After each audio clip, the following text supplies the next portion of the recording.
நீங்கள் ஒருத்தவங்க மேலே என்ன கோவப்பட்டாலும், நீங்கள் அவங்கள எவ்வளோ ஹர்ட் பண்ணாலும், இல்லை அவங்கள அவாய்ட் பண்ணி டார்ச்சர் பண்ணாலும், அவங்க அவங்கள தேடி வந்துக்கிட்டே இருக்காங்க.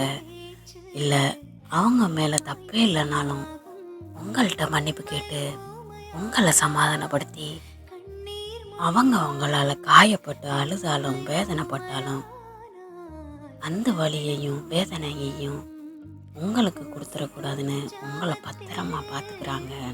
நீங்கள் கஷ்டத்தில் இருக்கும்போது உங்களுக்கு ஆறுதலாகவும், நீங்கள் லைஃப்பில் ஒரு ஸ்டெப் முன்னாடி போகிறப்போ உங்களுக்கு சப்போர்ட்டாகவும் இருக்காங்கன்னா என்ன காரணமாக இருக்க முடியும்?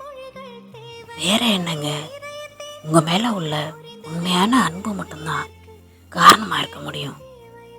அப்படி ஒரு பர்சன் உங்கள் லைஃப்பில் இருந்தால் நம்மளை விட்டு எங்கே போயிட போகிறாங்கன்னு ரொம்ப அலட்சியப்படுத்தி அவங்கள மேலே மேலே காயப்படுத்தி ஒரு நாள் இழந்துடாதீங்க.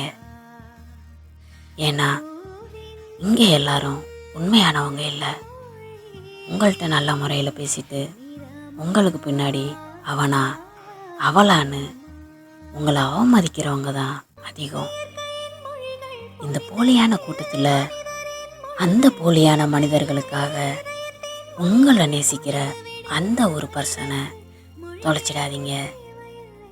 நீங்கள் தொலைச்சதுக்கு அப்புறம் எங்கே தேடினாலும் யார்கிட்ட எதிர்பார்த்தாலும் அவங்கள மாதிரியான ஒரு பர்சன் கிடைக்க மாட்டாங்க.